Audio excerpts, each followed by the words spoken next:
Righto, pre-season testing is done and dusted. We've seen all of the cars out on track. It's now that time of the year where I try to predict what is going to happen in the 2026 Formula 1 season. Now, as usual, I'm going to give you my order for where I think each of the teams will finish in the Constructors' Championship and which driver I think is going to be world champion in 2026. And I'll also throw in some other predictions along the way. So, without further ado, let's get started. So the team that I think is going to finish bottom of the Constructors' Championship in 2026, maybe no too much of a surprise with who I'm going to pick. I'm going to go with F1's newest team, Cadillac.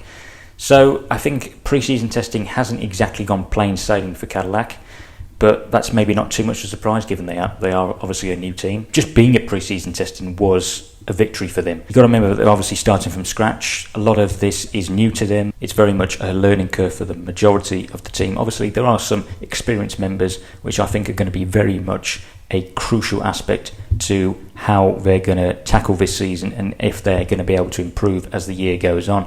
Having people like Graham Loudon as the team principal, Pat Simmons, Nick Chester, and then of course the drivers, Bottas and Perez, all of them are going to play their part in helping Cadillac build for the future. And I think that's what this season is all about for them. It's building for 27, 28 and so on. So I really like the mentality of the team that they're not too bothered about whether they score points or whether they finish bottom of the Constructors' Championship. What I like is that they've mentioned that they ultimately just want to earn the respect of their rivals. I think that's really refreshing, and I really hope that they do make some strides. It is obviously going to be a very tough first half of the season in particular. The car does look a little bit unreliable. They had a lot of breakdowns during the test in Bahrain. Of course, it will be an unknown as to how far off the leading teams they are. They look around probably around 2 to 3 seconds, I imagine, once we get to qualifying in Australia.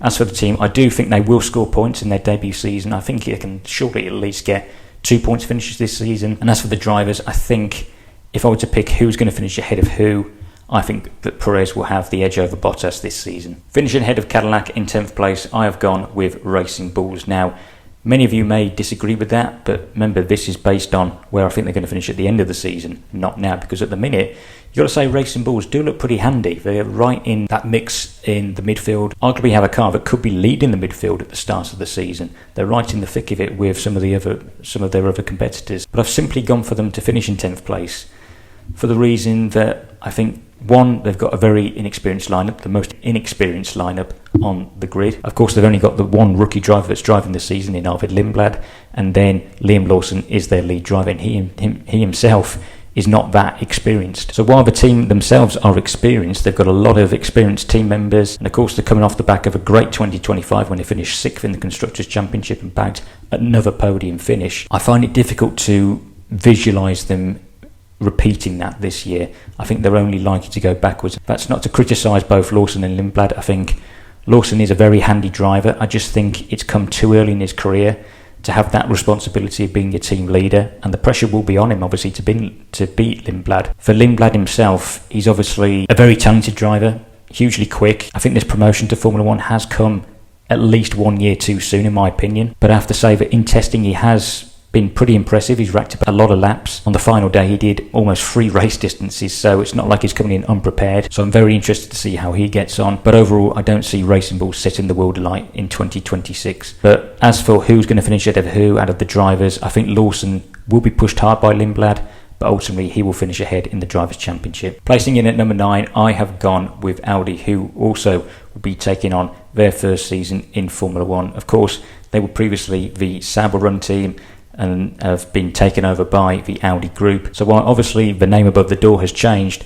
the team itself are not new. So while a number of things have not changed in respect of the base in Hinwil, and of course they've got the same team principal in Jonathan Wheatley, Mattia Binotto is still there, and they have the same driver lineup of Hulkenberg and Bortoletto, the big change of course is both the team name and the fact that they'll be running their own engines. Audi have decided to develop their own engine, and I think this year is all about them learning as much as they can about their own power unit. You have to say that after testing, it hasn't looked a complete disaster. They have managed to get a lot of mileage, but there is some little niggles here and there mechanical wise that is going to be really their main challenge for this year. How can they make sure that this engine is both competitive, is able to challenge the other manufacturers, and trying to make that engine as reliable as possible? That for me really is probably their main aim for this season. They did finish P9 in their last season as Sauber and did score a respectable 70 points. Any other year that probably would have been good enough to finish 5th or 6th, but it just shows how competitive last year was, that they only finished 9th and scored a podium finish at the British Grand Prix with Hülkenberg. So this year I think they are going to be in the thick of the midfield fight. It's just they're going to be at the lower end, which isn't a disaster. You know, again, like Cadillac, they're building for the future. They've come out and said that they want to be the most successful Formula 1 team ever. And that's a bold statement. And to do that, you've got to take stepping stones. And it might be difficult to begin with, but ultimately they're laying the foundations for the years ahead. So I think finishing P9 would not be a complete disaster if that is where they are to finish. As for the drivers, who's going to finish ahead of who? Hülkenberg and Bortoleto, second year as teammates. Bortoleto really did a great job actually alongside Hülkenberg. He really pushed him at certain points and actually was beating him a lot of the time in the middle of the season in particular. But I still think that Hülkenberg's experience will stand him in good stead. He's a very good driver. I still think he'll finish ahead of Bortoleto in the Drivers' Championship in 2026. At number 8, I've decided to go with Haas. Now, once again, they have had a very, very respectable test. Racked up a lot of miles. I think they were third overall in terms of the most laps done over both Bahrain tests and the shakedown in Barcelona. And you have to say that they have produced a very tidy car. It looks as though it is right at the front of the midfield at this moment in time before the season has got going. And I think there is definitely potential for them to score some big points, particularly in these first few races. But looking at the season as a whole, Haas of course are still the smallest team overall in terms of numbers. They don't have the biggest budget compared to their rivals. Ultimately, I think that is what is going to let them down and why they're not going to finish as high as maybe many people think they will do. That for me is only really their only Achilles heel. Of course, they've got the Ferrari engine, which looks very good off the line. They've been making some rocket ship starts when they've done their practice starts during testing. So that is obviously a major positive. The car is obviously reliable as well. That again is another positive. It's just about whether they're going to be able to keep up with development over the season. My gut feeling says that that is maybe where they're going to struggle. They're of course sticking with the same driver lineup of Ollie Bearman and Esteban Ocon. Who's going to finish ahead of who in that battle? Bearman of course won that battle last year. Many people didn't think he would do, but simply because of Ocon's experience, and Ocon is seen as quite underrated.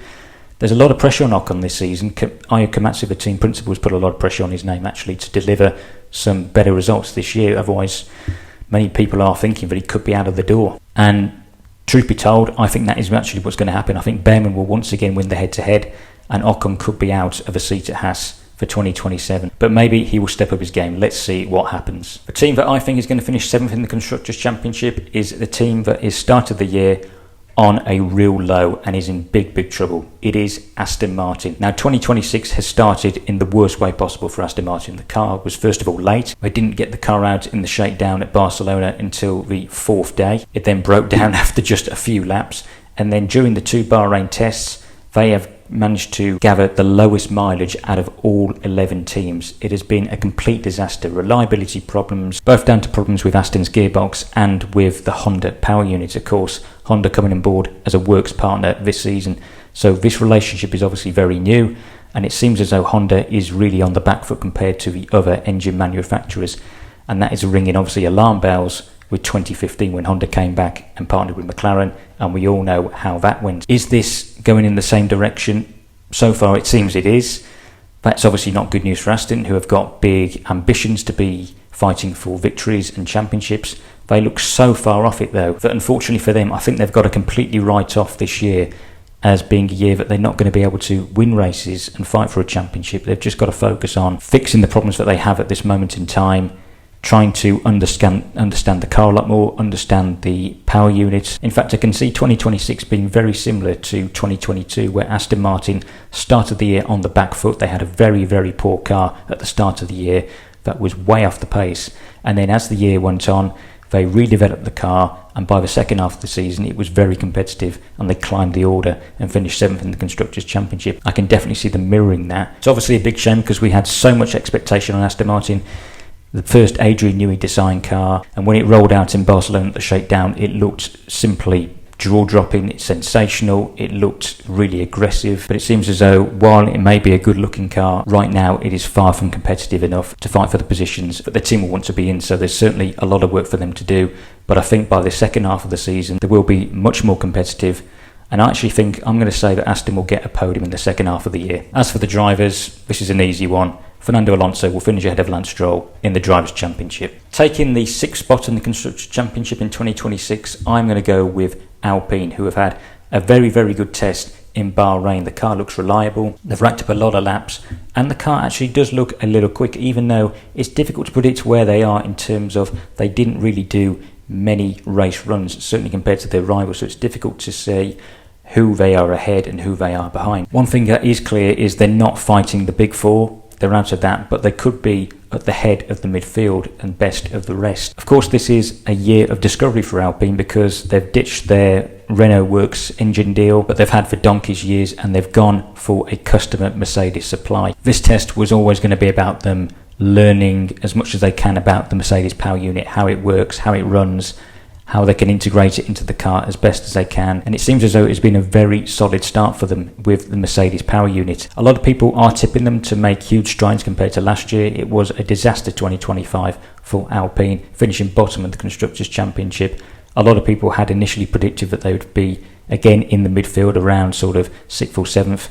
It turned out to be obviously a lot worse than that. So there is a lot of work to do. There's no denying that. So I do think that 2026 will be a year that Alpine regains the respect of its rivals and particularly of the fans. And I'm going to stick my neck out on the line and say that I'm that impressed by them in testing that I think in the early part of the year they could nab a podium. As for the drivers, Pierre Gasly and Colapinto once again as teammates, Colapinto taking on his first full F1 season, but I think that ultimately Gasly's experience will prevail in this battle. He will finish ahead of Colapinto in the Drivers' Championship. Finishing in 5th place as best of the rest behind the big four, I have gone with Williams, which at this moment in time looks a very bold prediction from myself, but hear me out on this. Even though Williams haven't looked that impressive in testing, they actually look as though they're quite far behind some of the other midfield teams. And of course, let's not forget, they are starting this year on the back foot. They missed the shakedown in Barcelona. They didn't run at all, and that was down to the fact that their car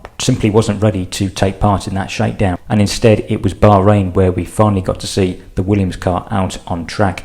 And they did make up for lost time. They managed to do a lot of laps over the 2 3-day tests, so in that respect they've managed to make up on that front. But there's no doubt that they are still playing catch up to some of the other teams. Really, we're yet to see the true speed of the Williams. Over the race runs, they haven't looked blistering, to be honest. And of course, on top of that, there has obviously been all of the talk over how overweight the car is. Some reports are saying that it's as much as 20 to 30 kilograms, which is quite a lot. And it has been a real shame and frankly quite embarrassing that Williams has started 2026 on such a poor note, because we know how much emphasis they've put on these new regulations. They've pretty much sacrificed the last couple of years simply focusing on these new regulations for 2026 as the year where Williams regain their competitiveness and are fighting at the front of the grid. But the fact that they've run into so many problems really is a letdown, and it leaves them obviously on the back foot going into this year. Nevertheless, I do see them being able to turn this around. I think as the year goes on, they'll be able to develop the car pretty swiftly, and I think that will allow them to rise up the order, gain some much more respectable results, be quite a consistent points finisher. But certainly the car doesn't look as though it's going to be finishing on the podium as they managed to do in 2025. What stands them in good stead obviously is they've got one of the best driver lineups on the grid in Carlos Sainz and Alex Albon. The two of them are obviously very competitive. Albon beat Sainz over the course of last year. This year, how do I see it playing out? I actually see it being the flip reverse. I think that Sainz, after his strong end to 2025, will carry that into this year, and he will get the better of Albon in 2026. So the big four teams remain, but who ultimately is going to be the most disappointed and finish in 4th place?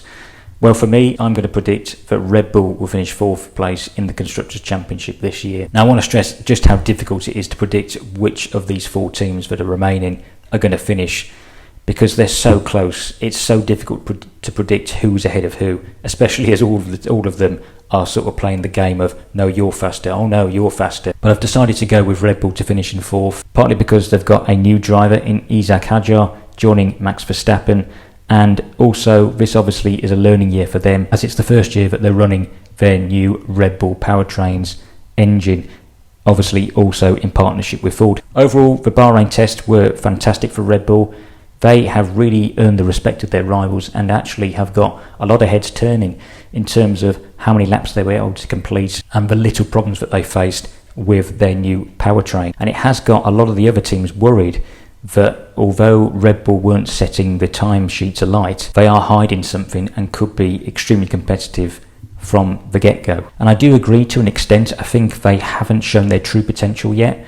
No doubt that Verstappen and Hadjar haven't wrung the neck out of this new RB22. I think the focus really for these two tests in Bahrain and the shakedown in Barcelona was just to see how this new powertrain fared. And even though I predicted them to finish fourth, I don't think they're going to be a distant fourth. I actually think they're going to be quite close to the other teams. It's just that with Hadjar coming in as Verstappen's teammate, he's obviously got a lot of pressure on his shoulders to prove that he is now going to be the solution to their problems that they've had with the second seat for so many years now.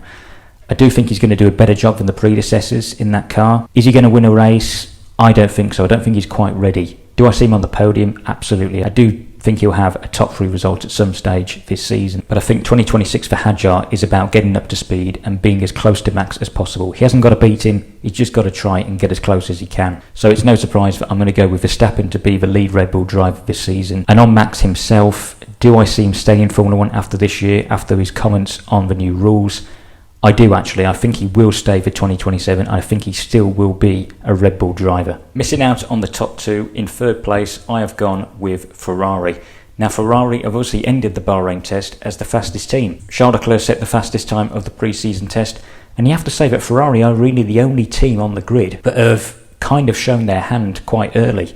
I think at the end, on that final day, they clearly run their race program. They were happy with the race runs that they'd done and obviously decided to let a little bit of fuel out and go for some hot laps. We haven't seen the absolute full potential of the car, but we did get a bit of a glimpse of it. So the fact that Ferrari was able to put themselves in that position and go for some glory runs is obviously positive, because it means that they're happy and that the drivers are happy with where they are. But it's not just about the headline time.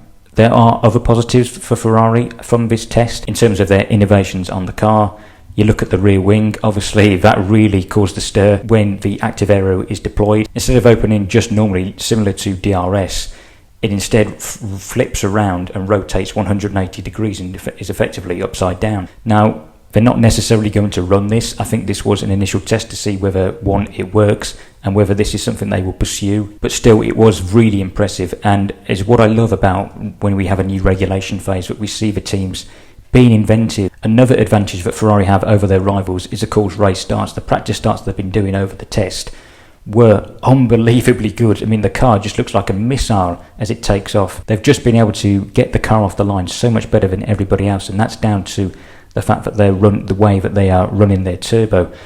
But the downside is that while that will help them on the race starts, what engineers have been saying is that that will actually make the car less balanced and more unpredictable. But still, all of us are going to be super focused and eagerly anticipating that first race in Melbourne to see how Ferrari get off the line and if they're able to match the kind of starts that we've seen them do over these tests in Bahrain. I think Ferrari, what will let them down is their development over the course of the season. That has really been their Achilles heel over the previous years when they have been, or have looked as though they could win a world championship. As for the drivers, Leclerc and Hamilton once again partnering each other for the second consecutive season. First things first, Hamilton looks a lot more happy with these new generation of cars. He looks as though he's got more of a spring in his step. He's much happier. He said that he's got more of a connection to this car than he did last year.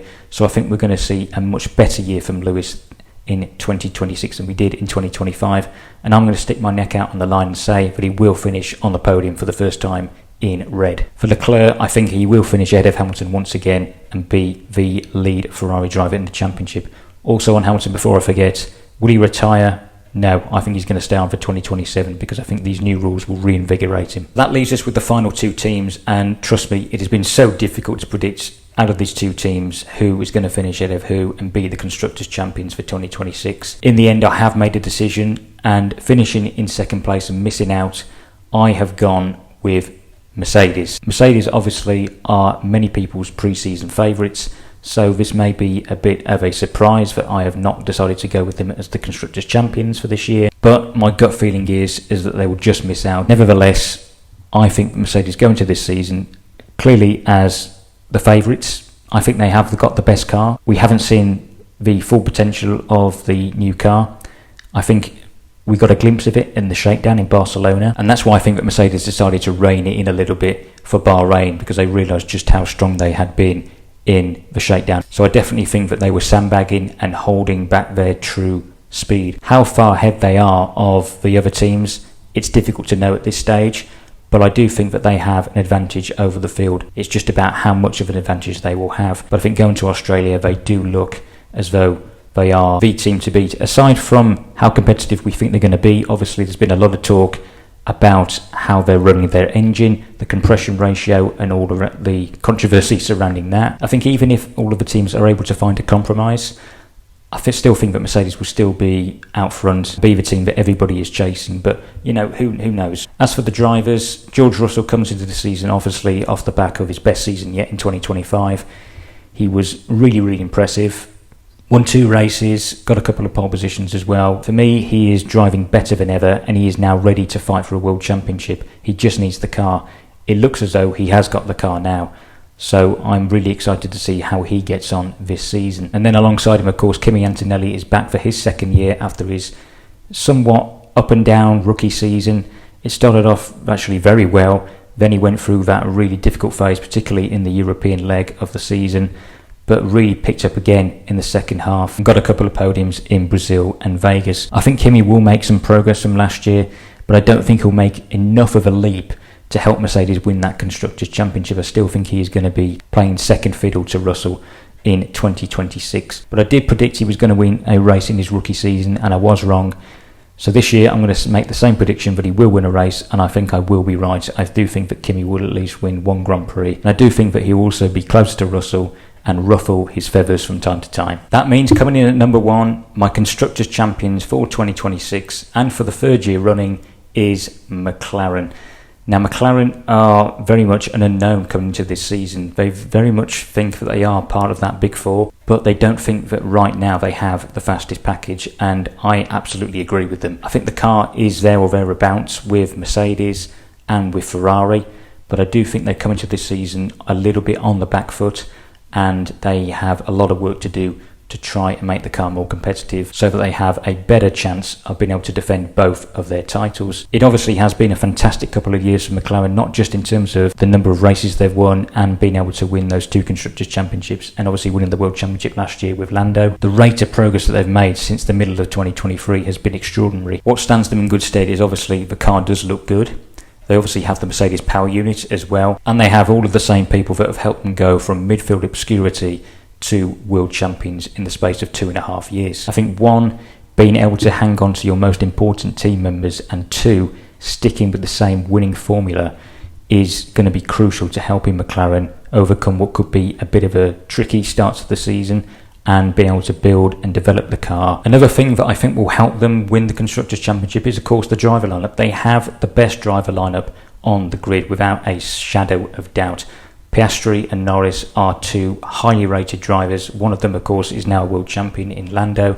Piastri will be a world champion at some point. I've said it many times. And this year will be about redemption for Oscar. He will be so determined to make up for how his championship unravelled, having led it for so long and seen it slip through his fingers. As for Lando, coming in as the reigning champion, a completely different situation for him. But I've got to say, I have never seen him look more confident, look so relaxed. It's almost as if he's a completely different person, even though he is still the same Lando Norris as we've seen throughout his career. But there's definitely a spring in his step. He's really embracing the fact that he is the reigning champion, and the fact that he's talking up, he really wants to defend that title and keep the number 1 on his car, I think just shows how much progress he's made as both a driver and as a person. He's got much more self-belief, something that he had really struggled with throughout his career. So picking between these 2, who's going to finish ahead of who, is so difficult. This for me is the toughest one to predict. Initially, I was 100% going to go with Piastri because I felt he was going to be just so determined to make up for last year. It was going to be the redemption arc of Oscar Piastri in 2026. But simply for how confident Lando looks and how relaxed he is, I've just got this feeling we're going to see an even better and even stronger Lando Norris in 2026, and he's really going to put up a fight to try and defend his world title. So as tough as it is to separate these 2, I am going to go with Lando to beat Oscar once again in the World Championship. So I predicted where all of the teams are going to finish this year, but now comes the big one. Who is my pick to be World Champion in 2026? Honestly, this is just as difficult as predicting where all the teams are going to finish, because I do think you could pick 4 or 5 drivers who could be World Champion this year. The driver that I think is going to be World Champion in 2026 is Mercedes' George Russell. I think that this is Russell's time. I just have that feeling, not just because these regulations are seen as mainly favoured on the engine side, and we know just how well Mercedes have done in the past when engine regulations have come into the forefront in Formula 1. It's also down to the fact that George, coming off the back of his impressive 2025 season, he was clearly the best driver behind Piastri, Verstappen and Norris. That season, if it wasn't already clear, proved that he is ready to win a world championship. I think what he's been able to do over the last couple of years is impressive. He's really taken to the best drivers on the grid, shown that he's able to hold his own against them. He's overall a much more rounded driver. There's not too many weaknesses to his game now. I think what the ultimate test is going to be is, can he handle the pressure of, one, being the pre-season favourite, and if he is in the fight, can he handle the pressure of being in contention for a world championship? He's obviously an F2 champion, an F3 champion. He knows what it takes to win. Can he do that in Formula 1? That's going to be the ultimate question. I think he can. For me, George Russell will be the world champion in 2026. So there you are, guys. That is my predictions for the 2026 Formula 1 season. Be sure to let me know in the comment section where you think each team is going to finish in the Constructors' Championship, and which driver you think will be world champion this year. I think we're in for a very interesting year ahead. Also, don't forget to like the video, and if you are new around here, please do subscribe to the channel. Thanks for watching, guys, and I will see you in the next one. Goodbye.